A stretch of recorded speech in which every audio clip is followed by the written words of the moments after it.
कर दिया। चलो 1 2 3 4 5।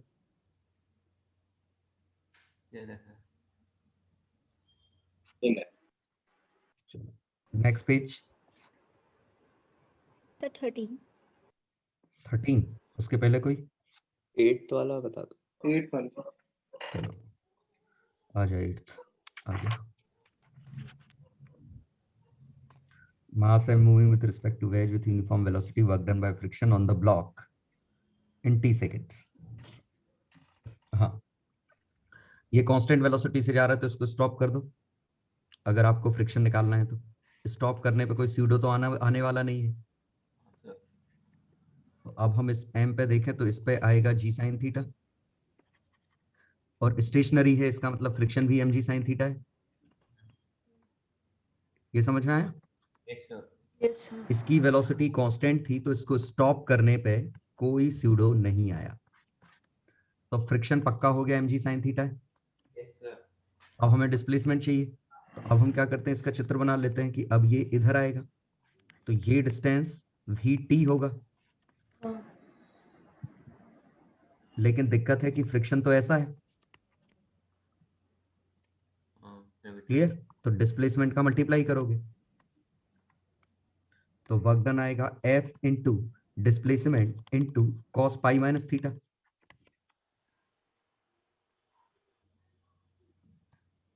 ठीक है, तो F कितना था mg sine theta into vt into minus cos theta.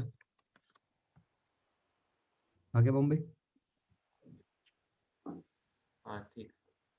पक्का आ गया समझ में? फ्रिक्शन तो स्टैटिक है ना, किसका वर्क डन किया?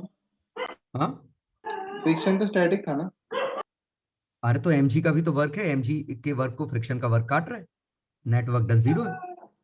ठीक है। यही mg साइन थीटा का वर्क है पॉजिटिव में, हाँ फ्रिक्शन का वर्क ये नेगेटिव में आया, mg साइन थीटा का वर्क पॉजिटिव में आया, तो नेट वर्क डन तो अभी भी 0 है ना।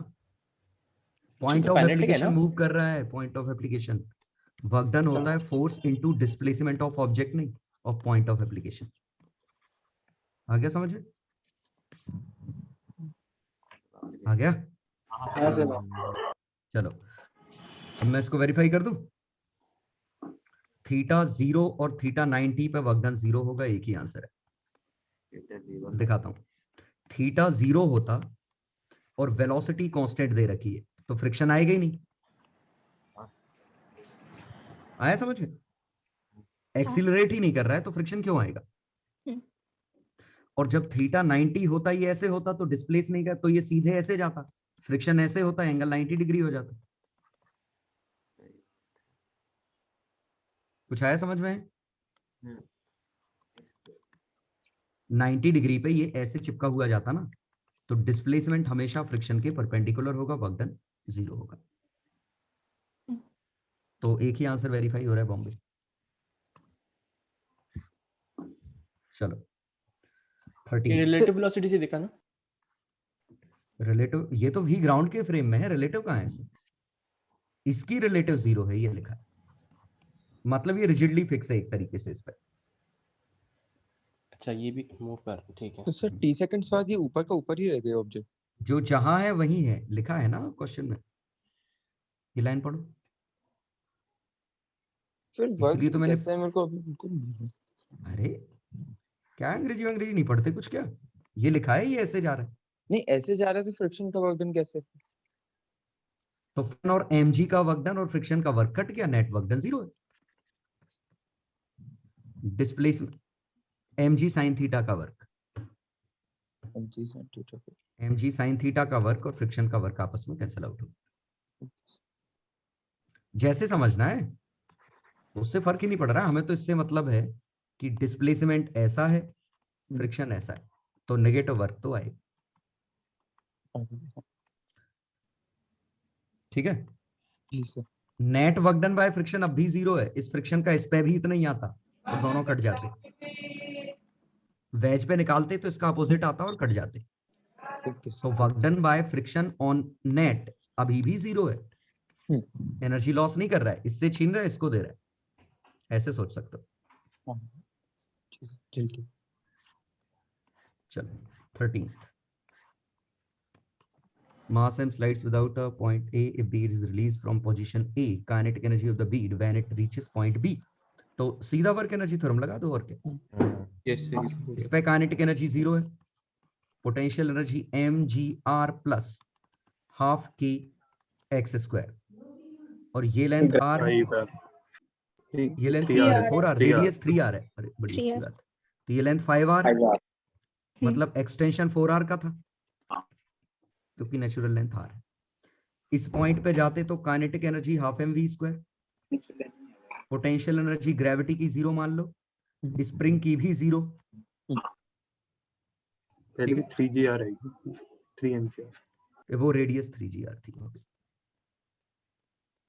ठीक है. हॉरिजॉन्टल प्लेन में हॉरिजॉन्टल प्लेन में दोनों में पोटेंशियल mgr नहीं आएगा. ओके, हॉरिजॉन्टल प्लेन में वो मैंने चित्र देख के तो ये उड़ा दो, फिर तो समस्या ही खत्म हो गई. ये नहीं आएगा, बस हो गया. निकालना क्या है, काइनेटिक एनर्जी निकालना 8kr स्क्वायर. हाँ, पढ़ना चाहिए क्वेश्चन पूरा अच्छे से. हॉरिजॉन्टल ग्रेविटी का वक्र नहीं लेना है. चलो 14, 15, 16, 17 कोई दिक्कत? नहीं, शायद 19 दिया था अब सीधे, है ना? हाँ. पहले ही हो चुका है. हो चुका है पहले हो हाँ, चुका है. बिल्कुल सही कहा. बहुत सारे पहले हो चुके हैं. कोई डाउट इनमें? 22 हाँ है. सर. 22 ये है. Okay. Bob is released, string starts, the pulley is held in force by applied force. निकालना क्या है ऑप्शन में, radius small r, rate r at which length wrapped around the pulley. देखो बहुत ही आसान है क्वेश्चन. मतलब पहले ऐसी थी, अब ये ऐसी है, तो ये जो लेंथ है इसका रेट ऑफ चेंज पूछा है. तो ये dl की वैल्यू अगर ये हम r माने, ये d थीटा है, तो dl की वैल्यू r d थीटा है. तो dl by dt is equal to r d theta by dt, r omega, और ओमेगा की वैल्यू v by l.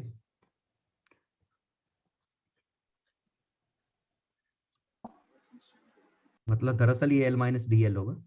इस दौरान हम ओमेगा कांस्टेंट मान सकते हैं. तो ये आ गया. अब हमें बस इस v की वैल्यू चाहिए, तो v की वैल्यू हम वर्क एनर्जी थ्योरम से निकाल सकते हैं. इनिशियली हॉरिजॉन्टल था, इनिशियली ऐसा था, अब ये ऐसा है. तो ये कितना नीचे गिर गया, तो इसमें ये हाइट हमें निकालनी है. क्लियर?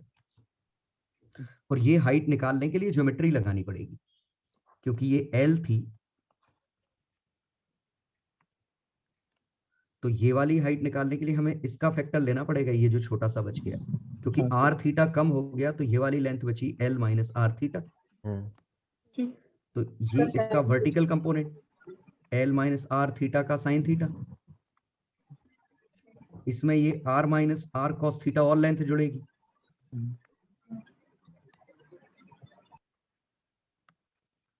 ये जुड़ेगी. ये लग रहा है आंसर, ये इन दो में से एक है. ठीक है. तो इससे हाफ mv स्क्वायर आ गया, तो v की value v by l, v by, ये दोनों सेम ही तो लग रहे हैं, अंतर क्या है? 1 minus cos theta. 1 minus cos. Okay, daily answer. मतलब क्वेश्चन में नेग्लेक्ट नहीं करना था कुछ, हमें सिंपली ये हाइट निकालनी थी. तो हमने क्या किया, this height plus this height, ये दोनों हाइट हमने जोड़ दी. ये r1 माइनस कॉस थीटा आई, और ये वाली l माइनस r थीटा का साइन थीटा है. और दूसरा कॉन्सेप्ट ये यूज किया कि रैप किस रेट से हो रहा है, तो ओमेगा r के रेट से, इस रेट से रैप हो रहा है. लेकिन ओमेगा की वैल्यू हमें लिखनी पड़ेगी, तो v बाय उस समय की लेंथ. क्लियर?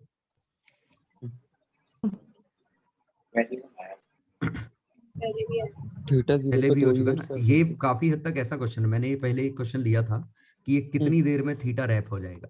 याद है क्वेश्चन ऐसा लिया? यस सर, ये लिया था क्लास ये में. ये वाली कांस्टेंट मानी थी, लेकिन ओमेगा वेरिएबल था. ओमेगा वेरिएबल था, याद है? हाँ सर, क्योंकि ये लेंथ वेरिएबल थी. तो D theta by D T is equal to V naught by L minus R theta, और इंटीग्रेट किया था. तो वैसे ही लगभग ये था, बस यहाँ वेलोसिटी वेरिएबल है क्योंकि ग्रेविटी वर्क कर रही, वो हॉरिजॉन्टल प्लेन में था। 23, 24, 25, 26 हो गए।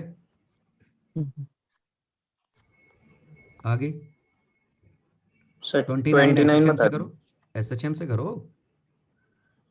Maximum value of K for which blocks do not slip. अब देखो स्लिप नहीं करने हैं, इसका मतलब ये सिंगल मास है,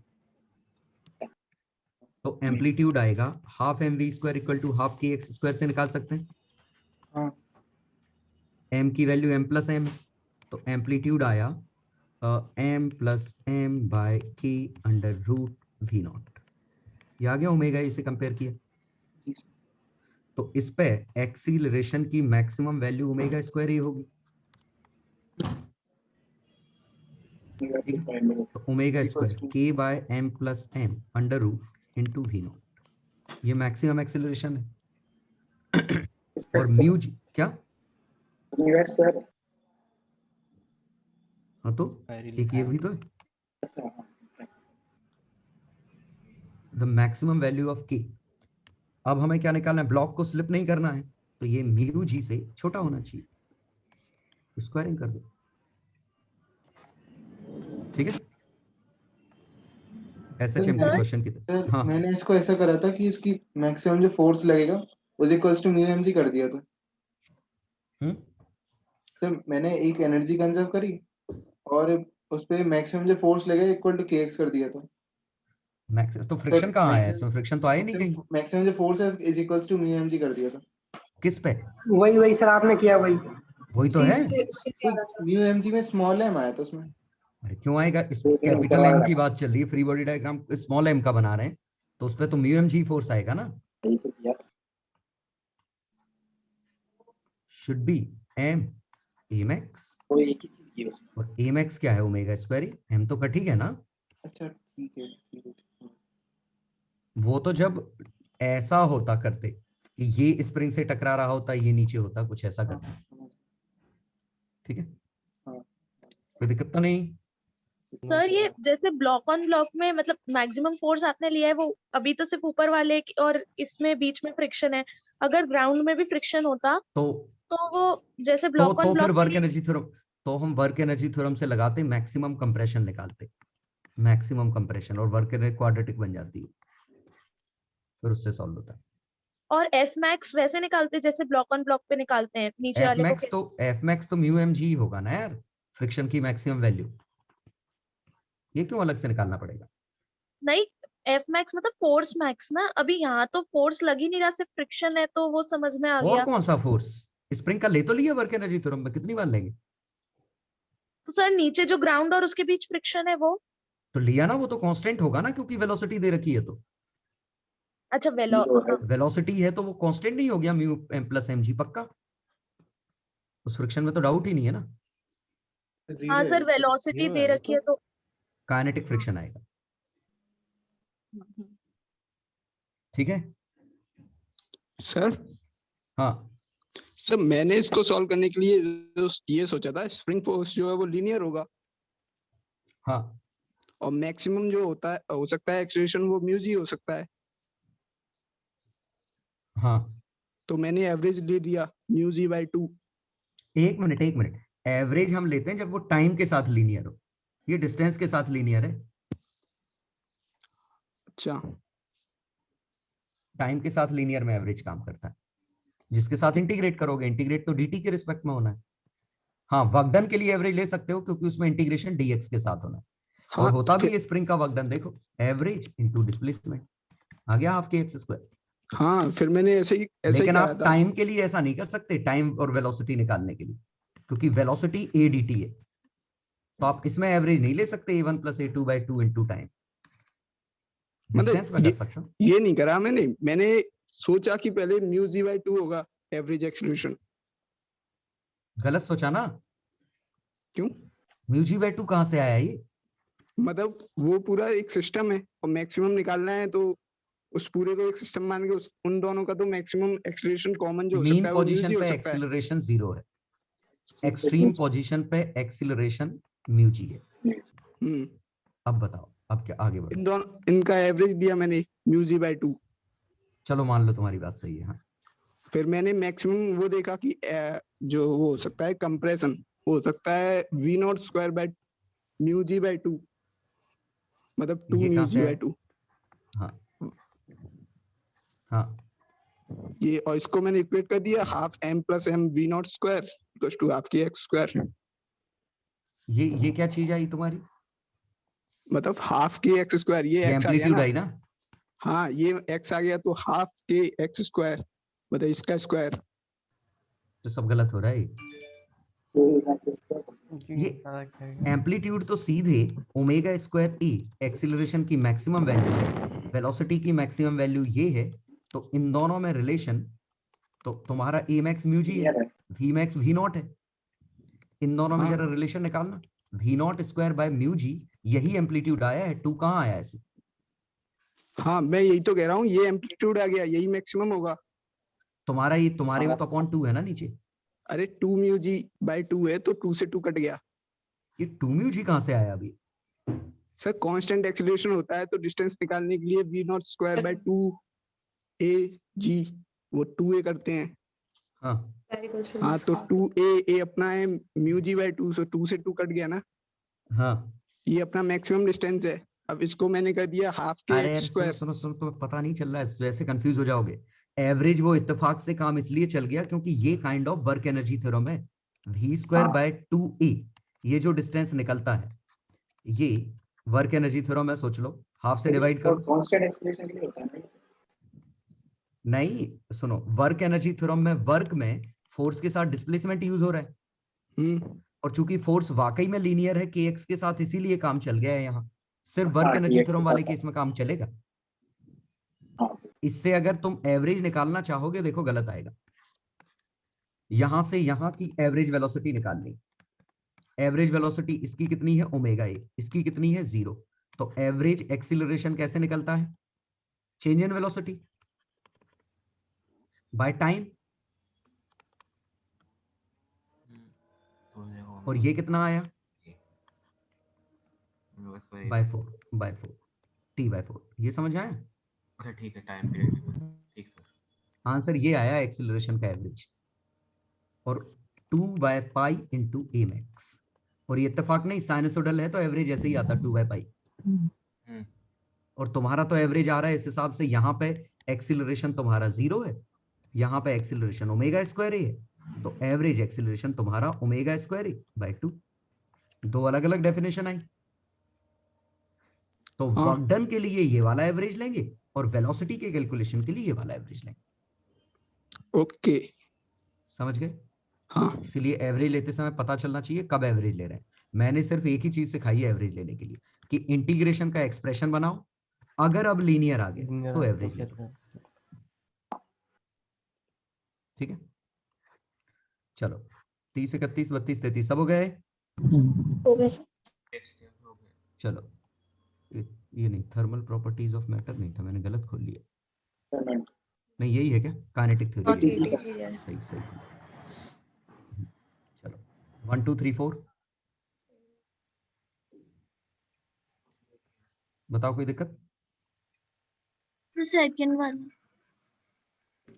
Horizontal glass tube saw sealed at both ends contain 10 centimeter mercury column in the middle.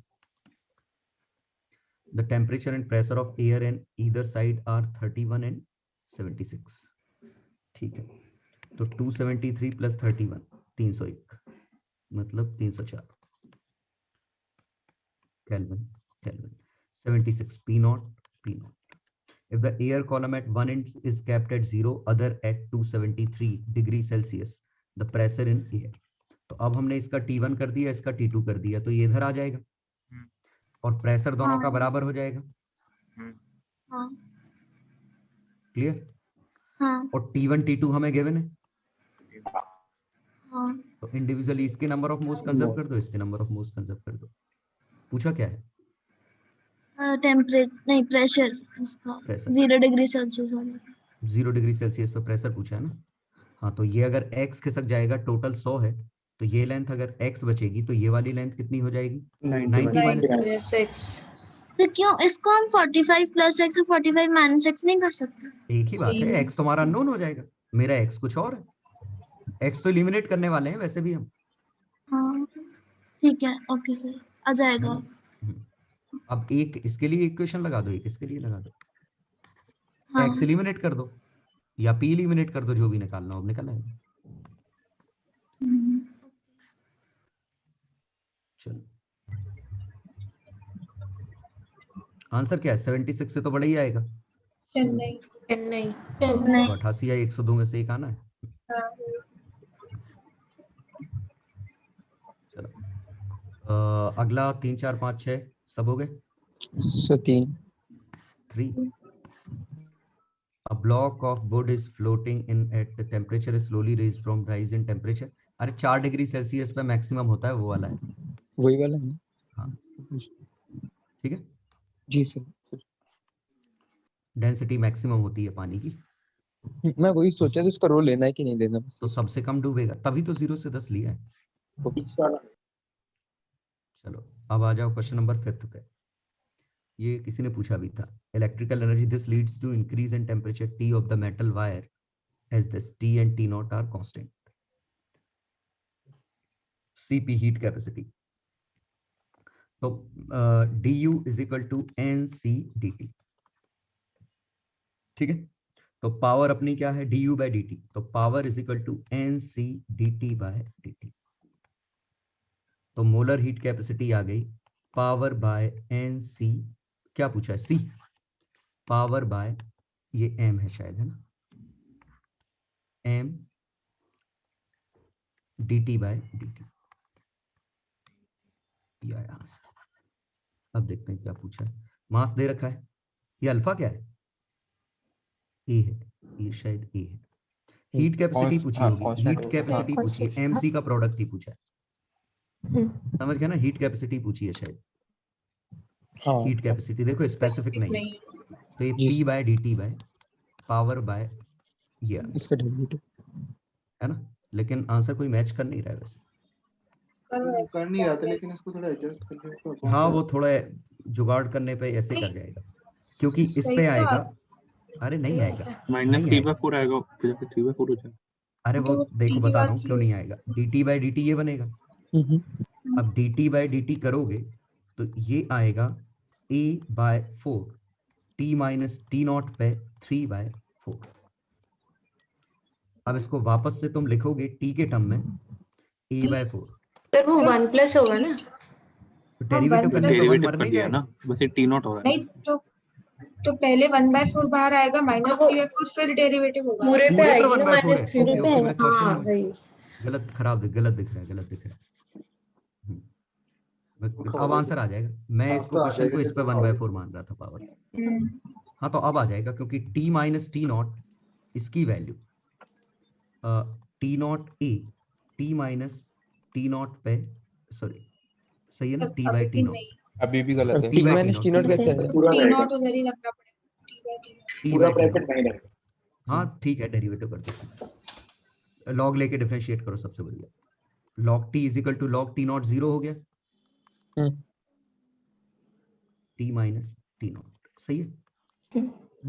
तो अब डिफरेंशिएट करें तो 1/t dt by dt is equal to 1/4 a t minus T not, सही है।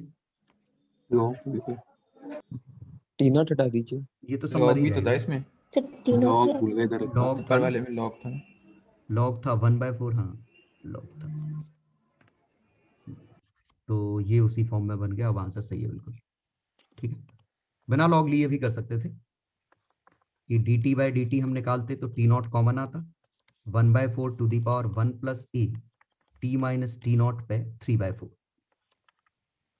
इनटू डेरिवेटिव कितना है, T not ये आएगा ना। और इस वाले को वापस से उठा के छाप दो, इस वाले को, समझ गए? टी नॉट 1/4 इसी इक्वेशन में से T by T not to the power 4 का 3/4, समझ गए? इस वाले एक्सप्रेशन को वापस से हमने इससे उठा के छाप दिया, as a function of T मिल गया। आ गया? ठीक है। और p बाय dt ये हमारा सी एस था, या सी जो भी कह रहे हैं, और ये वैल्यू उठा के छाप दो, तो 4t³ वाला टर्म आएगा। 4t³ वाला टर्म किसमें? बॉम्बे अकेले में बन रहा है। और हाँ, एक बात समझ में आई कि कैलकुलेशन करते समय ऑप्शंस दिमाग में होने चाहिए, क्योंकि जैसे हमें ये दिख रहा है 4t³ बन रहा है एक साथ, एक ही ऑप्शन में खत्म करो। क्यों तुम बिल्कुल उस पे आ जाओ, ईगो पे आ जाओगे कि हम एग्जैक्ट सब मैच करेंगे। एक में ही है, या तो अब क्वेश्चन गलत है या हमारा आ ही रहा है। हाँ, वो इसलिए जब पहले गलती भी करी तो वैसे लगा दिया। हाँ, मतलब ऑप्शंस पहले देख लिया करो, सो दैट तुम्हें पता लगे कि तुम्हें करना क्या है। सिर्फ पावर ही ढूंढनी है टी की। देखो टी पे पावर सिर्फ 2 पे ही सेम है, सब पे ही डिफरेंट है ऑलमोस्ट। ये तो हो नहीं सकते टी पे डिपेंड करना चाहिए। अब ये दोनों बचे, इन दोनों में से सिर्फ तुम्हें ये देखना था कि नंबर क्या आ रहा है, 2 की 4 देखो, और ये 4 दिख गया, खत्म हो गया। तो इक्वेशन में समझ में आ जाता है, क्योंकि एक ही जगह 4 ही दिख रहा है, उसको काटने वाला कुछ नहीं है। लेकिन ऑप्शन नहीं देखेंगे तो नहीं आएगा ना समझ। हाँ, क्वेश्चन नंबर ये वाले क्वेश्चन में डायरेक्टली बोल सकते थे ना कि टी क्यूब पे प्रोपोर्शनल होगा। हाँ अपन डायरेक्टली बोल सकते थे ना कि टी क्यूब पे प्रोपोर्शनल हाँ होगा। हाँ हाँ, अब देखो t⁴ is linear with t। हाँ, लो ऐसे कर लेते तो ज्यादा आसान था। तो 4t³ dt/t इज कांस्टेंट, तो dt/t इज 1/4t। वो पहले इसलिए नहीं कर रहा था, मुझे लग रहा था ये ऐसा है। चलो बाकी इसमें बताओ 9, 10, 11,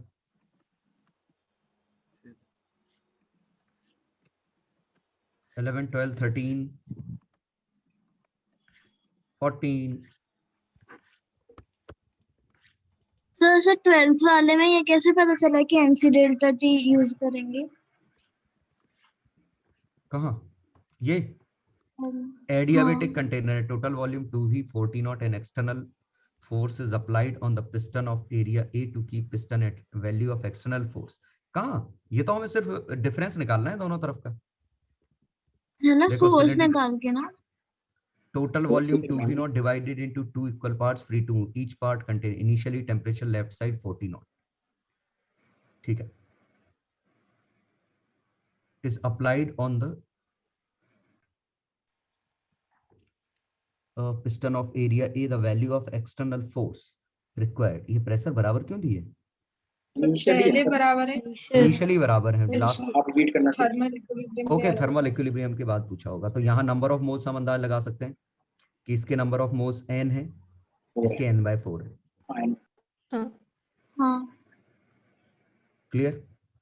तो अगर हम इसको स्टडी वो छोड़ दें, इसको फाइनली टेम्परेचर सेम अटेन करने दें, तो ये T आएगा T, ये V0, तो ये प्रेशर 4P, ये प्रेशर P, ऐसा बनेगा।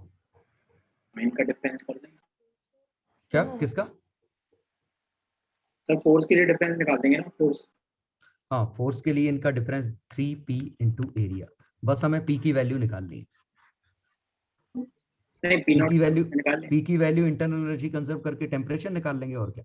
आपने वो वॉल्यूम सेम क्यों आना? वॉल्यूम कंप्रेस्ड भी तो हो सकता है एक मेरे ख्याल से ऐसे ही है, किसी स्टेट में रोकना है, सिस्टम में फिक्स्ड External ही है, force इससे इसी वेरिएबल स्टेट जान में के रोकना है, ऐसे ही मूव नहीं करना ऐसे ही है। रखना है। हाँ, ये तो T की वैल्यू कैसे निकाली? वही तो, उससे वही एनर्जी internal कंजर्व, बहुत एक्सटर्नल सारे एनर्जी कंजर्व की ना। उससे बहुत सारे वेरिएबल बन गए थे, इससे कुछ हो नहीं रहा था। नहीं, एडियाबेटिक लिखा है, दिक्कत हाँ, नहीं। Internal energy conserve. एडियाबेटिक लिखा है तो बाहर से क्यों आ नहीं रहा है, वर्क डन हुआ नहीं, क्योंकि पिस्टन हिला ही नहीं, तो डेल्टा यू सिस्टम की 0 होगी। तो जिसने ली उसने दे दी। ईच पार्ट कंटेनिंग आइडेंटिकल, बस मुझे यही चाहिए था, यही ढूंढ रहा था मैं जब से। सेम गैस, दोनों तरफ गैस, तो वो NF/2 F/2 वाला टर्म दोनों तरफ कट जाएगा। ठीक है, इंटरनल क्वेश्चन बहुत इंपॉर्टेंट। नहीं, ऐसा नहीं हो सकता कि जैसे एडियाबैटिक प्रोसेस है तो उसमें फोर्स लगती है। एडियाबेटिक प्रोसेस नहीं है ये, कंटेनर एडियाबेटिक है। हाँ, पूरे सिस्टम के लिए तो फॉर होल सिस्टम प्रोसेस ही नहीं है। ये भी 0, ये भी 0, ये भी 0, प्रोसेस ही नहीं है पूरे सिस्टम के लिए। इंडिविजुअली ये दोनों में आइसोकोरिक हुई है। आइसोकोरिक भी मान सकते हो, थर्मल भी मान सकते हो, जो भी है मतलब ये आइसोकोरिक कूलिंग हुई है, एक की आइसोकोरिक हीटिंग हुई है। क्लियर? फाइनली टेम्परेचर दोनों का बराबर हो गया। चलो आगे आओ 13, 14, 15, 16।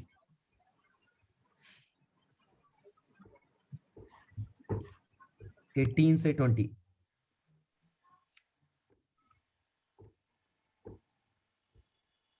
कोई दिक्कत? नहीं। 21 रिपीटेड है क्या? ये वही शीट भी पहले मिल चुकी है। 2, 3, 4, 5। सर वैसे इस वाले में एक कंफ्यूजन हो सकती है, उन्होंने एडियाबैटिक सिलेंडर लिख दिया तो हम पिस्टन को भी एडियाबैटिक मान लें? नहीं बिल्कुल नहीं मान ले। कहाँ लिखा उन्होंने? नहीं, उन्होंने कंटेनर लिख दिया तो उसका मतलब ये हो सकता है। क्वेश्चन बनेगा ही नहीं ना अगर तुमने उसको भी पिस्टन की रिएक्शन नहीं होगी। पिस्टन के बारे में लिखा है, पिस्टन को कंडक्टिंग लिखा होगा ना, तभी माना है अपन ने। फिर मोशन होगी नहीं अगर एडियाबैटिक हो गया तो क्वेश्चन ही नहीं बनेगा। जो जहां है वही रहेगा। वही चलो 23 से 25 हो गए सर। 36 आते हैं 36 पे। 36 के पहले कोई? नहीं नहीं सर। 36 आ गए। Graph of elongation of rod of substance E with temperature T। अच्छी बात है। Liquid be contain in vessel made of one substance E। ये कुछ क्या हो गया? कुछ अलग सा नहीं लग रहा है? Graph of elongation of rod of substance A with temperature, ठीक है। Liquid be contained in the made of glass है, ओके ये लिखा था। तो इससे तो अपन ने अल्फा निकाल लिया, इससे इसका अल्फा निकल आया, इससे लिक्विड का गामा निकल आया। ये भी लेंथ ऑफ रॉड है, ये भी लेंथ ऑफ रॉड है। कंटेनर इससे बना हुआ है। नहीं सिर्फ दूसरे वाला गलत लिखा है, लेंथ ऑफ रॉड नहीं होगा। Length of rod, the reading of liquid level in the vessel corresponding to different temperatures shown। ये लेवल होना चाहिए। ओवरऑल कॉन्सेप्ट सिंपली ये है, लिक्विड का गामा है, इसका अल्फा है, तो ये हाइट h का गामा माइनस 2 अल्फा बनेगा। Volume of liquid, area of base, volume 1 plus gamma delta T, A 1 plus 2 alpha delta T. याद आया? ये H original 1 plus gamma minus 2 alpha delta T. तो इससे गामा माइनस 2 अल्फा की value मिलेगी, इससे alpha की वैल्यू मिलेगी, सब्ट्रैक्ट करोगे तो गामा की वैल्यू आएगी। क्वेश्चन ऐसा है। और अल्फा क्या है? DL/L is equal to alpha delta T, यही होता है। तो यहां देखो DL कितना है? 0.4। L कितना है? 1000। अल्फा टेम्परेचर कितना है? 100। तो अल्फा आया 0.4 इंटू 10⁻⁶। ये एपेरेंट होगा तो गामा माइनस 3 अल्फा। और ये निकालने के लिए फिर से हम देखें तो ये DH/H is equal to gamma minus 2 alpha delta T. ये DH/H इससे लिखा। आ गया समझ में? और ये एपेरेंट लेवल है, ये एपेरेंट लेवल लिखा होगा, वो गलत लिखा है। तो 1/1000 गामा माइनस 2 अल्फा, और डेल्टा टी कितना आया? 10 मात्र। ये तो बड़ी वैल्यू आ गई। Gamma minus 2 alpha is equal to 10⁻⁵, 10⁻⁴।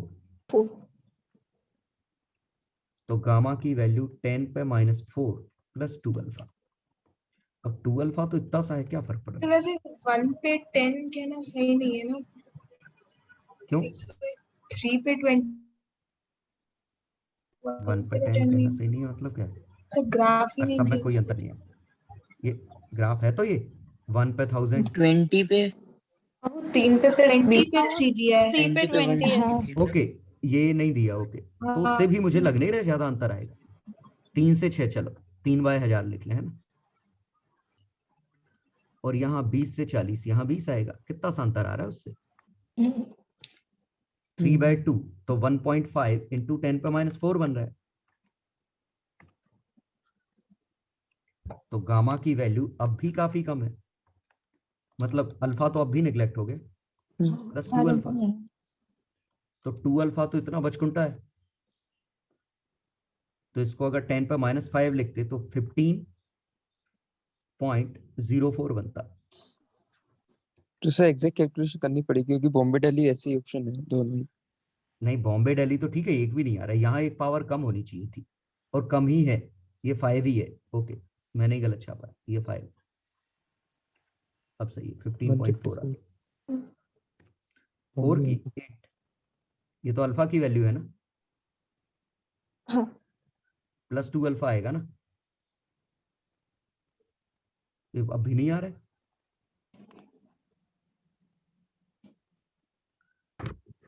3/2, 3 लिया मैंने, बिल्कुल सही लिया। टेम्परेचर चेंज 2 लिया, 1.5, और इसमें चेंज किया 2 अल्फा का, अल्फा आया 0.4। अब अल्फा का 0.4 सही ले रखा है अपन ने, बिल्कुल सही ले रखा है, हाँ तो 15.8 आ रहा है।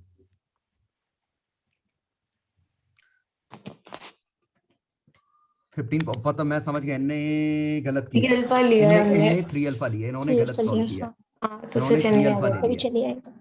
जबकि हाइट के लिए 2 अल्फा आना चाहिए। हाँ 3 अल्फा ले लो तो ये 16.2 आ जाएगा। आ गया समझ में? क्योंकि हालांकि ये लिखा ही नहीं है कि ये क्या लिखा है, ना यूनिट लिखी है कि यूनिट काय में आएगा, क्योंकि ये तो पक्का गलत लिखा है। हमने ये हाइट एच मानी, उसके हिसाब से आंसर आएगा 15.8। हो सकता है वो अपरेंट वॉल्यूम या वॉल्यूम ओवरफ्लो निकाल रहे हो, भगवान जाने क्या है। मैंने 3 अल्फा कुछ भी करके ले दिया मैंने। वो हो सकता है उनका कॉन्सेप्ट ही गलत हो, कि वो लिक्विड इसमें डाला तो इसका गामा है, इसका अल्फा है, तो रिलेटिव हो गया गामा -3 अल्फा। ये रिलेटिव वॉल्यूम कोएफिशिएंट है, हम बात कर रहे हैं हाइट की, हम कुछ और बात कर रहे हैं। ठीक है, ये तो गामा -3 अल्फा कब लेते कि कितना पानी ओवरफ्लो करेगा, तो एक का वॉल्यूम आता 1 प्लस गामा डेल्टा टी, दूसरे का आता 1 प्लस 3 अल्फा डेल्टा टी, और घटा देते तो चेंज इन वॉल्यूम में गामा -3 अल्फा आ जाता। सही बात। तो उन्होंने गलत सोचा, उन्होंने ऐसा सोचा जैसे लीनियर में अल्फा 1 - अल्फा 2 कर दिया, वॉल्यूमेट्रिक में गामा -3 अल्फा कर दिया। चलो और कोई 37, 38, 39, चलो थर्ड डीसीटी, सही क्या होता है उसका? 15.8 जो लैंग्वेज, अब उसमें लिखा ही नहीं है वो क्या है, ग्राफ में नहीं लिखा ना, तो हमें पता ही नहीं चल रहा है पूछ क्या रहा है। ये मैंने लेवल ऑफ लिक्विड माना, जैसा अंग्रेजी लिखी थी, इसके हिसाब से 16.2 आएगा, गामा प्लस 2 अल्फा वो वाला। 16.8 है, समझ गए? तो आंसर 15.8 होना चाहिए। चलो 1 2 3 4 5 दिक्कत 7 8 9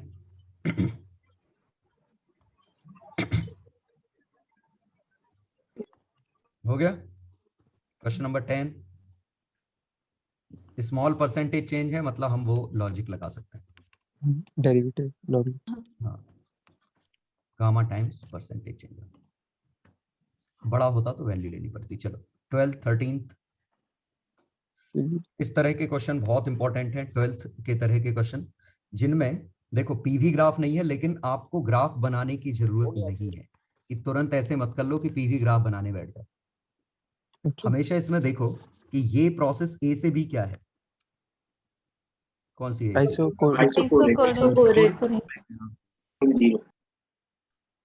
ये आइसोथर्मल, थर्मल, आइसोबारिक, ये आइसोबारिक। तीनों के आंसर हमें पता है, और तीनों के answer NC delta T type में हमें कुछ पता है, N T log V1 V2 इस फॉर्म में आंसर पता है। हाँ। इसका मतलब हम सीधे फॉर्मूला यूज कर सकते हैं, बस हमें क्या समझना है कि कहां से हीट अंदर आई। तो ए से बी प्रोसेस में हीट अंदर आई, क्योंकि आइसोकोरिक हीटिंग, टेम्परेचर बढ़ रहा है, बी में टेम्परेचर बढ़ रहा है, तो हीट अंदर आई Q1। यहाँ बी से सी में आइसोथर्मल में प्रेशर गिर रहा है, मतलब वॉल्यूम बढ़ रहा है, वॉल्यूम बढ़ रही है। अंदर आई, आइसोथर्मल की प्रॉपर्टी हमें पता है डेल्टा Q ही डेल्टा W है, और delta W NR log T2/T1 ऐसा टाइप का है, N RT log nRT log V2 by V1 V2 by V1। तो वॉल्यूम बढ़ेगा तो वर्क डन पॉजिटिव होगा, तो डेल्टा क्यू पॉजिटिव होगा, मतलब यहाँ भी हीट पॉजिटिव ही है अंदर। और ये निकालने की जरूरत नहीं, पक्का बाहर निकलेगी, क्योंकि हर जगह से हीट अंदर आए ऐसा कोई इंजन नहीं हो सकता। होता तो इफिशियंसी 1 हो जाती, जबकि किसी इंजन की इफिशियंसी 1 नहीं हो सकती। कुछ ना कुछ हीट तो बाहर फेंकनी ही पड़ेगी। और ऊपर वाला ही एरिया अंडर द कर्व है, लेकिन गलती मत कर देना, इसे इसका एरिया मत निकाल देना, वो पीवी कर्व। उसके लिए तो हमें कर्व बनाना पड़ेगा। तो कौन निकाले, हम इनकी वैल्यू निकाल देते हैं। तो Q1 ये isochoric NCV T2 minus T1, ये इसका आंसर है। Q2 nRT, T कौन सा, जिस प्रोसेस पे, जिस टेम्परेचर पे प्रोसेस हो रही है, दैट मींस 3T लॉग। और प्रेशर का रेशो 1:3, तो वॉल्यूम का रेशो 3:1। Q3 आइसोबारिक है तो NF/2R प्लस R, और डेल्टा T 2T। दरअसल ये नेगेटिव मैं अलग से ले रहा हूं, इसलिए मैंने यहाँ नेगेटिव नहीं लगाया जी। ठीक है, तो बस इनको छाप दो, आंसर आ गया। वैसे सिर्फ डिनोमिनेटर नहीं, डिनोमिनेटर 3 में से, मैं न्यूमरेटर चेक करना पड़ेगा, नहीं सब चेक करना पड़ेगा। चलो 13 14 15 हो गया, 15 हो गया। दिया नहीं था। हाँ दिया था एक बार। तो ये है सीधे, अगर पूछा जाए तो P गैस डी इंटीग्रेशन, ये वर्क डन आ जाएगा, और delta U NF/2R delta T work done integration से, और ये integration P0 delta V plus half की x² बनेगा। दोनों मिल गए, डेल्टा Q मिल जाएगा।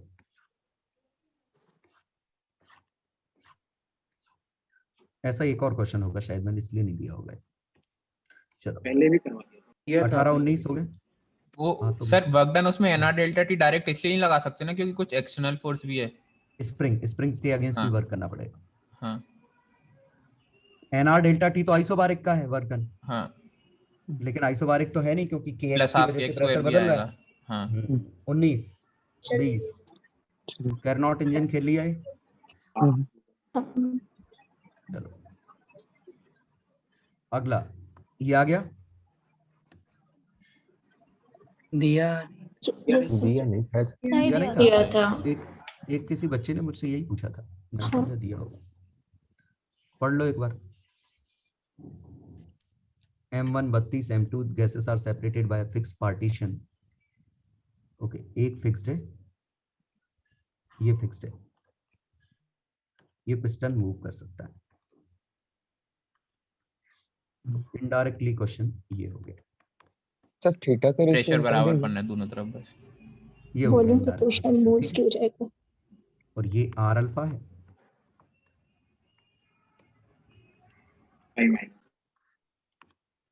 ठीक। तो फाइनली दोनों पे प्रेशर बराबर होंगे। हाँ।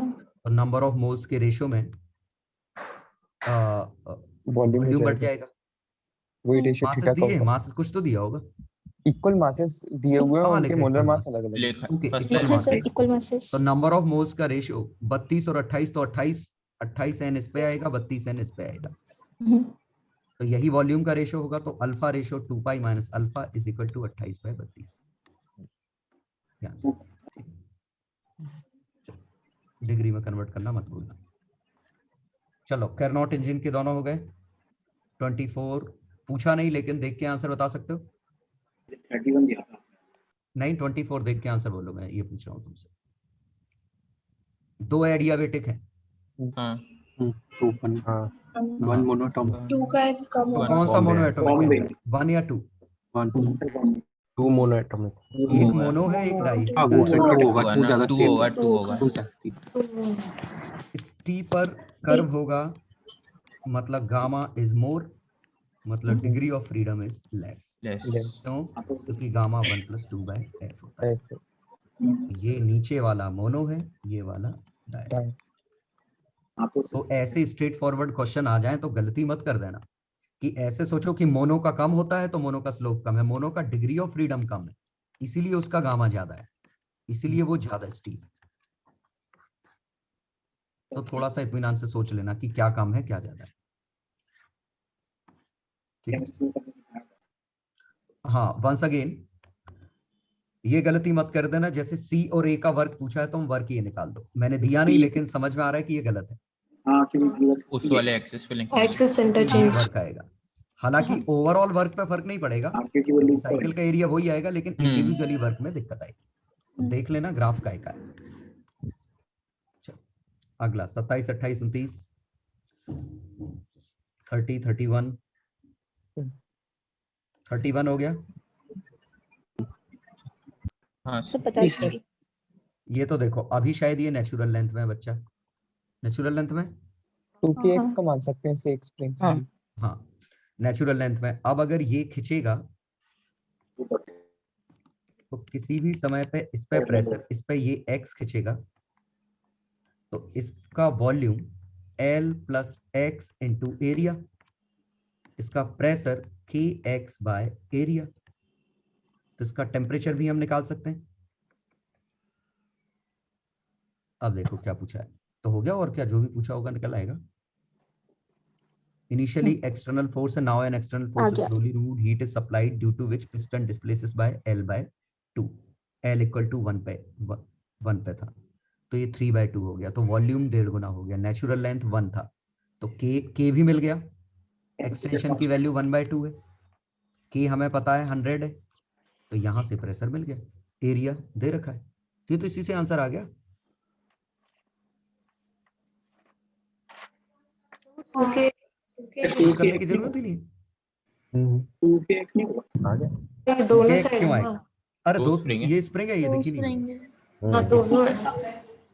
के दो सर, मतलब बाकी की जरूरत ही नहीं पड़ी, क्योंकि और कोई फोर्स नहीं है, पिस्टन को इक्विलिब्रियम में रखना है, तो kx और प्रेशर इनटू एरिया बराबर होंगे। 34, 35, 36,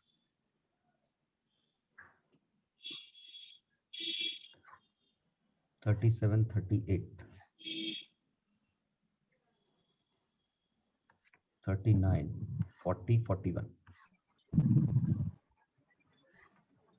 सर 34 का आंसर मैच नहीं कर रहा था मेरा कोई ऑप्शन मैच नहीं कर रहा था। A monoatomic gas Q 1/2 of the heat is used as work done by the gas. देखो Q equal to U plus W, ये हमारा फॉर्मूला है, तो ये डेल्टा Q है वर्क डन, पीवी की पावर इंटा कुछ रैंडम प्रोसेस मान ले तो delta work Q done by हो। 2 ये बन गया। हाँ ठीक है, तो डेल्टा U भी डेल्टा Q बाय 2 हो गया, एनसीबी डेल्टा टी से तो delta U is equal to delta Q by 2, तो NF bye 2R dt NC dt ये बनता, तो C की वैल्यू FR डिग्री 3R। अब PV टू दी पावर अगर ईटा होता, जो कि पक्का, क्योंकि molar heat capacity constant I है, और मैंने कहा था अगर इनमें रेशो दिया है तो कांस्टेंट ही निकलने वाली, तो इसका आंसर आता है FR by 2 minus R upon eta minus 1 is equal to FR 3R। तो minus R upon eta minus 1 is equal to 3R by 2, तो minus 2 is equal to 3 eta minus 3, eta 1/3, PV पे 1/3 equal to constant. अब बताओ क्या करो। PV पे 4/3 constant आया था। 4/3 1/3 आया ना, वो देख कल चलो करते रहना। तो हालांकि क्वेश्चन अच्छा था। और कोई?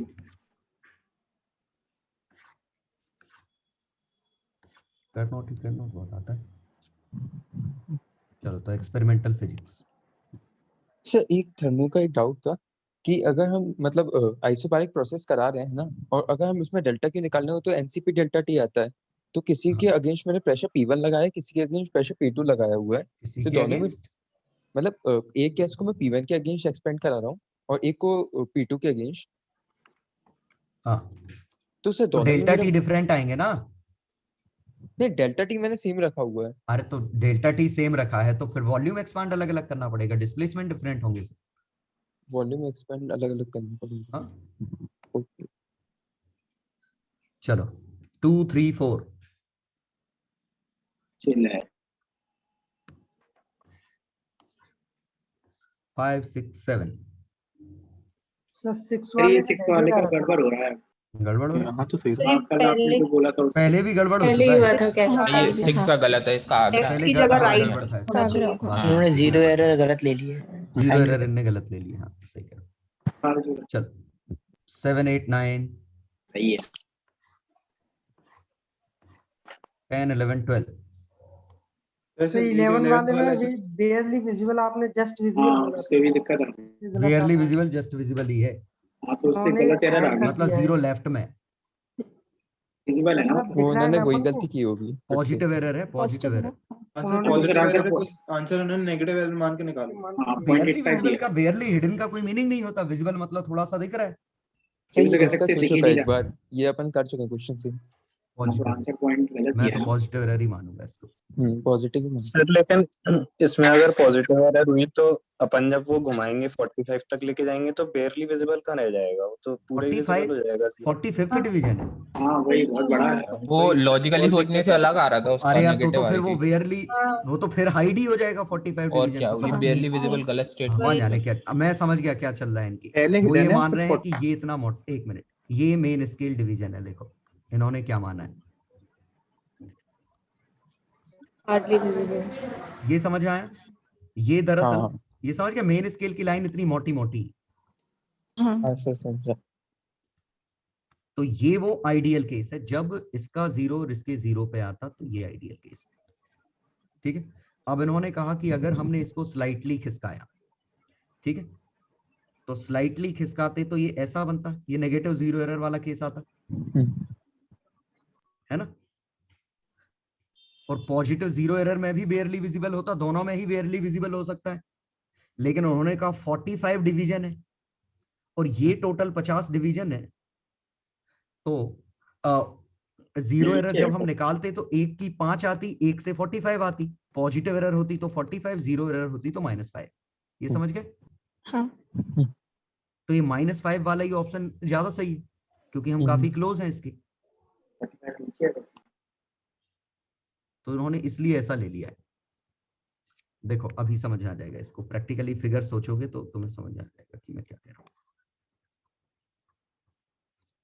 ठीक है। अब हमारा 45 इसका नीचे था, 5 इसका ऊपर है। ये 5 है, ये 45। यहां तक कोई दिक्कत? ऐसे ही होते हैं।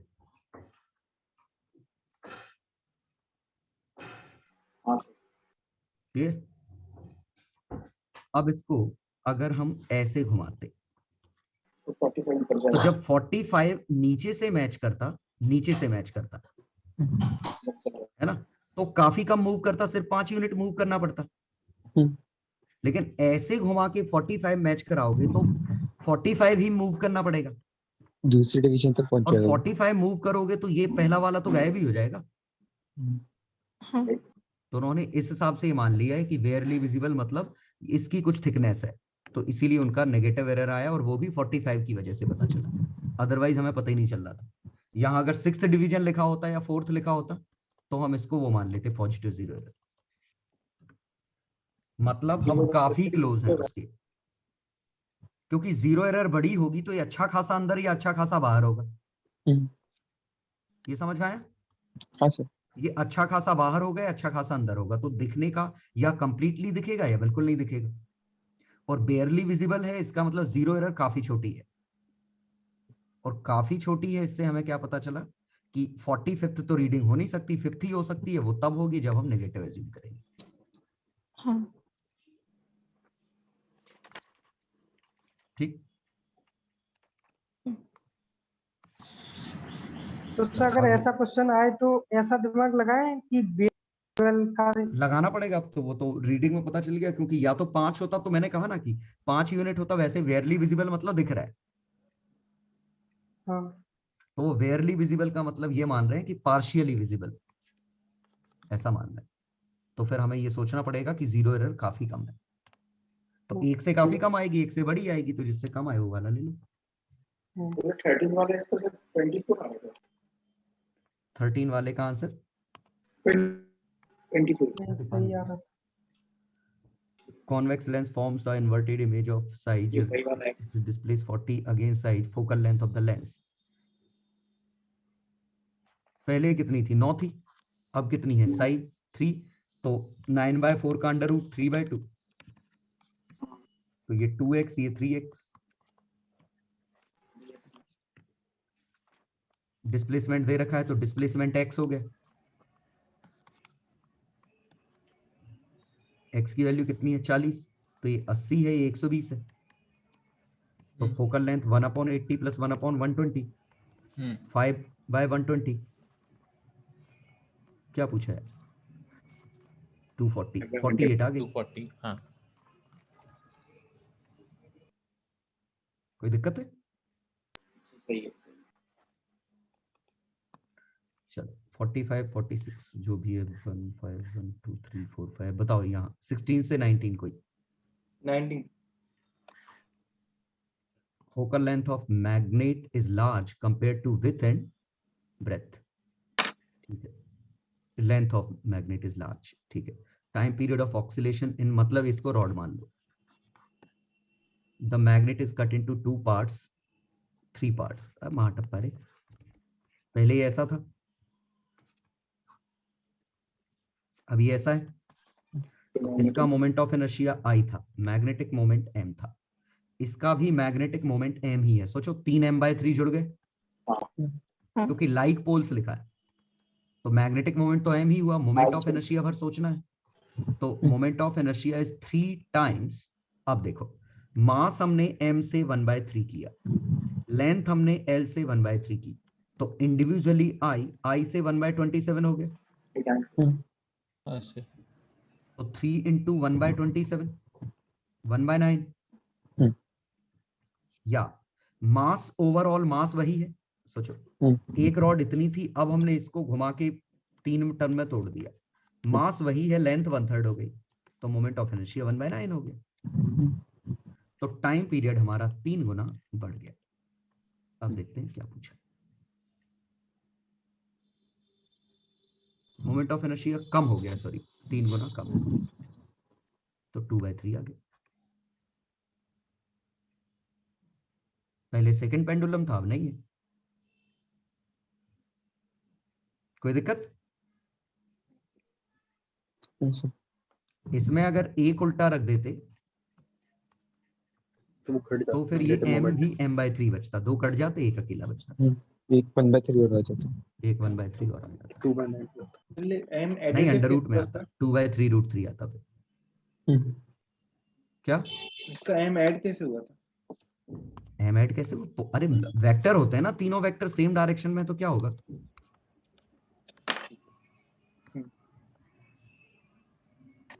याद नहीं आया? हाँ समझ गया। ऐसे में m1² m2² अंडर रूट होगा, क्योंकि वेक्टर होते हैं, अगर ये ऐसा होता तो। सर एक बार थर्ड वाला देखो। कौन सा? थर्ड वाला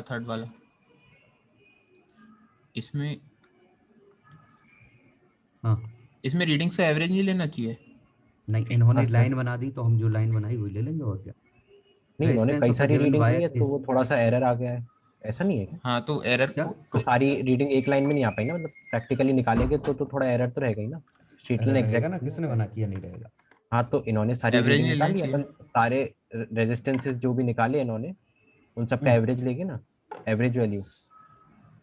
इन्होंने कर्व फिटिंग वाली लाइन दे ही दी ना, 1 ओम नहीं है आंसर इसका, 1 ओम दिया है आंसर, 1 ओम है, लेकिन कर्व फिटिंग वाली लाइन दे ही दी ना, तो हम वही मान लेंगे। कर्व फिटिंग वाली लाइन मतलब, तो फिर वो बाकी वैल्यूज देने की क्या उन्होंने? ओम्स लॉ में यही होता है। ओम्स लॉ में हम क्या करते हैं, ढेर सारी वैल्यू निकालते हैं, और फाइनल जब रेजिस्टेंस देते हैं ना, तो हम क्या करते हैं, एक लाइन ऐसे निकालते हैं जो रफली बीच में से जा रही हो, जिसके इस तरफ और इस तरफ बराबर हो, और उसी लाइन को हम रेजिस्टेंस मान लेते हैं, उस लाइन की स्लोप को। ऐसा होता है एक्सपेरिमेंट। 2.6 तुम लोगों ने लैब मैनुअल खुद नहीं लिखी? नहीं लिखी है, लेकिन हम इसलिए नहीं पता, ऐसा करते हैं।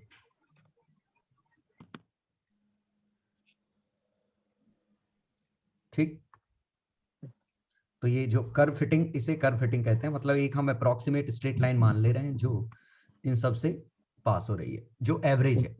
मतलब दरअसल क्या होता है, जिससे परपेंडिकुलर डिस्टेंस निकलते हैं ना, उन सबका सम मिनिमम है। लाइन ऑफ रिग्रेशन कहते हैं इसे, एमपी बोर्ड के सिलेबस में होता था।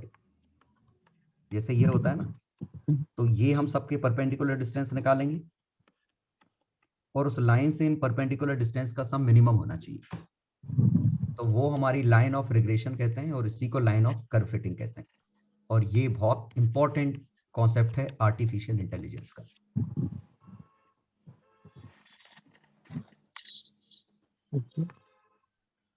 समझ गए? कुछ होता है मतलब एक एवरेज लाइन है। और ये लाइन नहीं दी होती तो एवरेज ही लेते ना।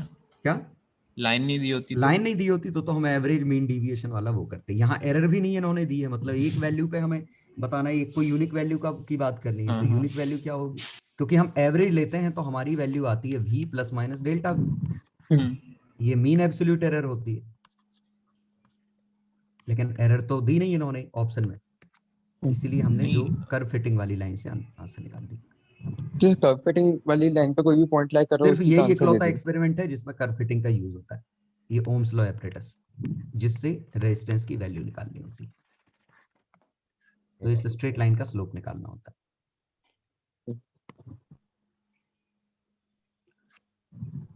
रे ऑप्टिक्स 1 2 3 4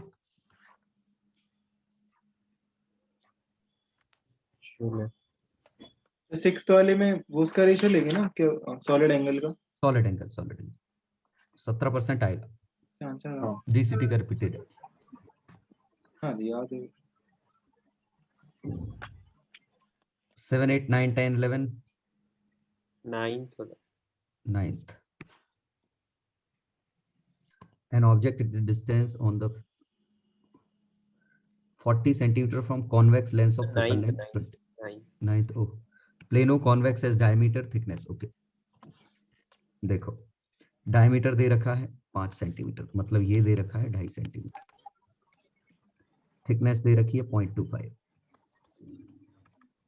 प्लेनो कॉन्वेक्स है, ये म्यू दिया है 1.5।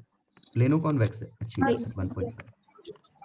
ठीक है, मान लो बाई कॉन्वेक्स होता, फर्क नहीं पड़ेगा कॉन्सेप्ट में, मैं इसको प्लेनो कॉन्वेक्स में ही तोड़ रहा हूँ, तो भी हम प्लेनो कॉन्वेक्स में तोड़ते सर्कल बना। तो बाय कॉन्वेक्स लेता तो ये 0.5 होता, क्योंकि इसमें रेडियस गिवन नहीं है, म्यू गिवन है। तो हमारा क्वेश्चन, ओरिजिनल क्वेश्चन जो है वो ये, तो हम इसमें सर्कल बना लें। तो डायमीटर दिया तो कहाँ दिया? अरे ये डायमीटर दिया है अपर्चर का। अरे यार ये 2.5 सेंटीमीटर ये है, ये बच्चा 0.125 सेंटीमीटर है। ठीक है,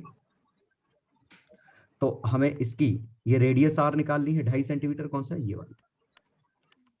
तो ये रेडियस आर है, ये आर माइनस एक्स है, ये एक्स 0.25 क्या? ओके, अब हाफ नहीं करना, अब हाफ नहीं करना है ना, 0.25। तो अब हम इसकी वैल्यू लिखें तो R square minus R minus X का होल स्क्वायर का under root is equal to height H. R square cut गया, एक्स स्क्वायर नेग्लेक्ट हो गया, तो 2rx is equal to H. याद आया? ये कर्वेचर वाला ही क्वेश्चन हो गया, एंटीने वाले का। एच स्क्वायर बाय 2r, वैसे हमें r निकालना है तो r की value h square by 2x। तो रेडियस आया h स्क्वायर, h कितना था 2.5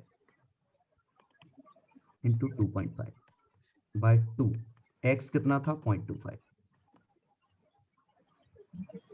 कोई दिक्कत है? आ गया। और रेडियस मिल गई तो mu minus 1 upon R plus 1 upon infinity, ये 1 अपॉन फोकल लेंथ।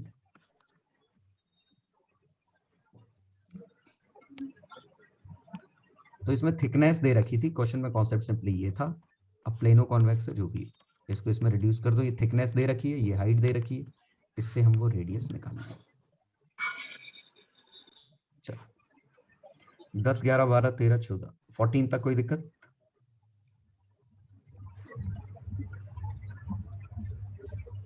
आगे आ जाओ तो 15 16 कोई डाउट नहीं, 17 18 19 17 18 19 हो गए,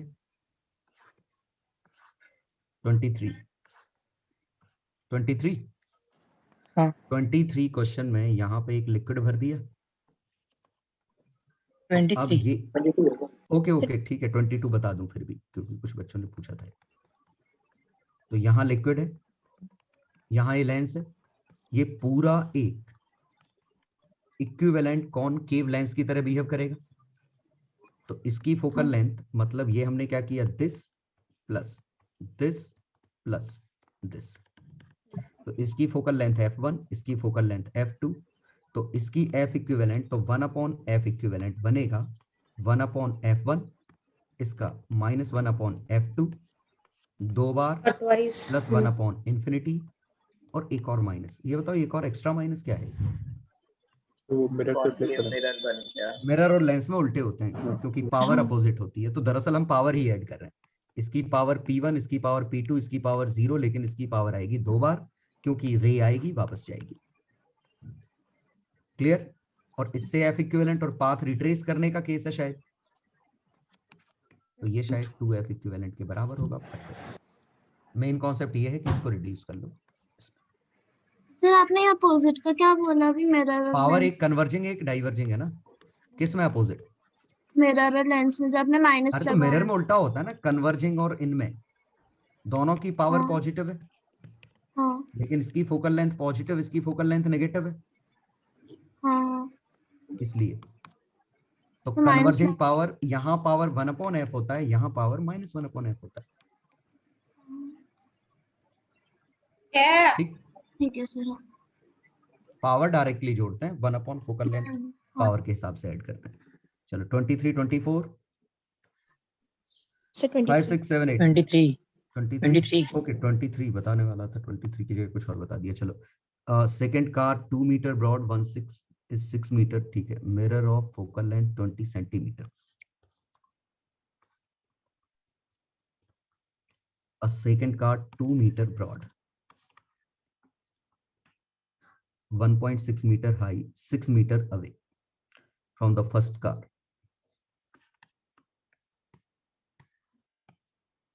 Overtakes the first car at relative speed 15 meter per second when the speed of image of the second car with respect to first car क्या है? Okay, then the relative speed of image of second car with respect to the first car.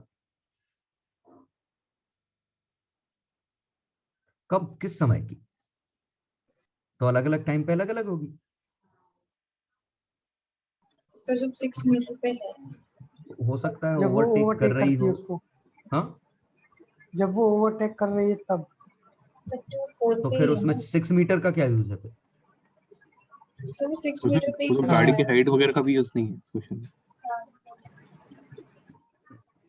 पता नहीं क्या है, भगवान जाने।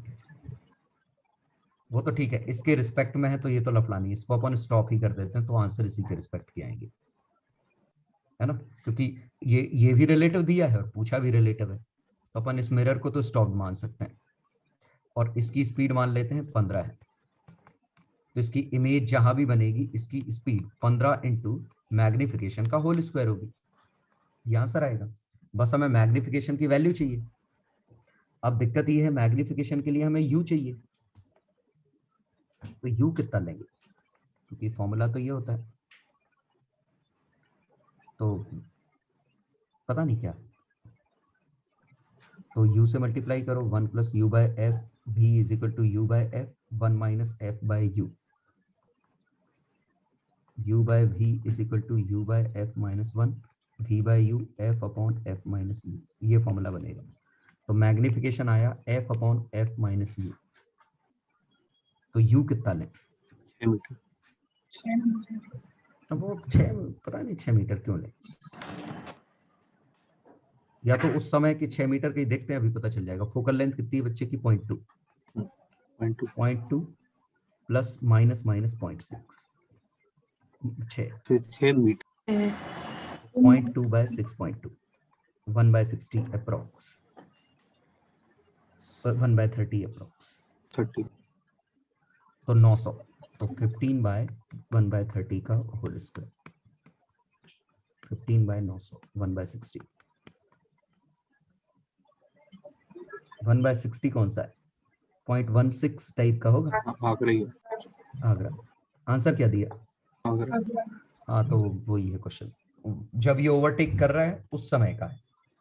Overtakes word नहीं use करते ना, सिर्फ ये बोल देते इसकी वेलोसिटी है। क्वेश्चन आ गया समझ में? क्वेश्चन ये है कि ये कार इधर थी और इसकी रिलेटिव स्पीड पूछी है, बस सिंपली ये है 15 से जा रहा है, ये 6 मीटर है और इसकी इमेज कहीं बनती, इमेज की वेलोसिटी पूछी है कितनी है, बस। ओवरटेक से शायद वो ये बोलना चाह रहे हैं कि जो उसकी स्पीड ज्यादा है मिरर से, तो वो तो है ही, रिलेटिव है, तो अप्रोचेस कर देते ना। चलो और कोई? चलो कोई और बताओ।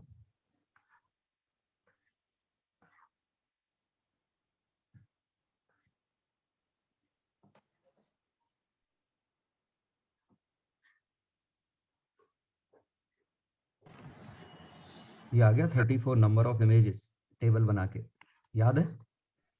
Yes sir. Yes sir. फिर 22 50 और डिस्टेंस कितना इनके बीच में? 72।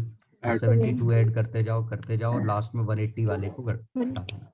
और एक चेक लगाना पड़ेगा, सम 360 theta 1 plus theta 2 plus angle between them 360 अगर हो जाए तो हटाना पड़ेगा। चल 36 37 नहीं दिया मैंने। सर वो जब 180 को क्रॉस करता था तो रुक जाते थे ना? तो हम रुक जाते थे, 180 के नीचे नीचे वाले लिखते थे। और सर जब ये सम 360 होता था मतलब ओवरलैप वाला था ना? ओवरलैप कर गया। 39 40 41।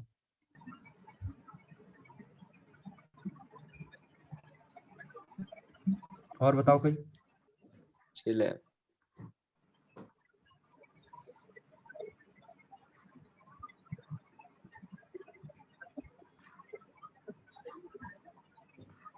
कहीं कोई दिक्कत ऑप्टिक्स में? सर उसमें वो स्फीयर में मिनिमम डेविएशन के लिए याद ही करना पड़ेगा ना, रूट ऑफ म्यू स्क्वायर। अरे निकालो, बिल्कुल मत याद करो। क्या क्या याद करोगे? निकाल लो ये वाला ना। हाँ मिनिमम i माइनस आर का ट्वाइस था ना इसमें। अरे i माइनस आर यहाँ से i minus T I R वाला सर, टी आई आर वाला। ओके ओके, इसमें डेविएशन मिनिमम वाला एक टी आई आर करके गया। ओके, तो i minus R pi minus 2r plus i minus R और sine i is equal to mu sine R, maximum minimum. कुछ mu square minus 1/3 आता है, कुछ cos इनवर्स। मुझे भी याद नहीं तो मत याद करो, निकाल लो। अब कैसे निकालनी है? तो गंदा फंक्शन नहीं बन गया आई और आर। आए तो निकाल लो। क्यों, निकाला तो था ही ना हमने। Mu square minus 1/3। देखो याद तो था मुझे, लेकिन याद मत करो इसको। एक अंडर रूट भी अंडर रूट लिखा था मैंने। हाँ सर, और वो टेस्ट के इंस्टेंट अपलोड नहीं हो रहे रिजल्ट। अरे मैंने कल ही बोला था संदीप से इंस्टेंट आंसर दिखाने का। पता नहीं है सर संदीप भैया से 24 वाले ओपन भी करवा दीजिए। मैंने सब ओपन करने को ही बोला था और सब इंस्टेंट अपलोड का भी बोला था। ओपन तो है पर इंस्टेंट रिजल्ट नहीं है। इंस्टेंट रिजल्ट का सिस्टम नहीं है। ओपन भी नहीं है, सारे ओपन नहीं है। हाँ ओपन भी नहीं है। हाँ मैं बोल देता हूँ।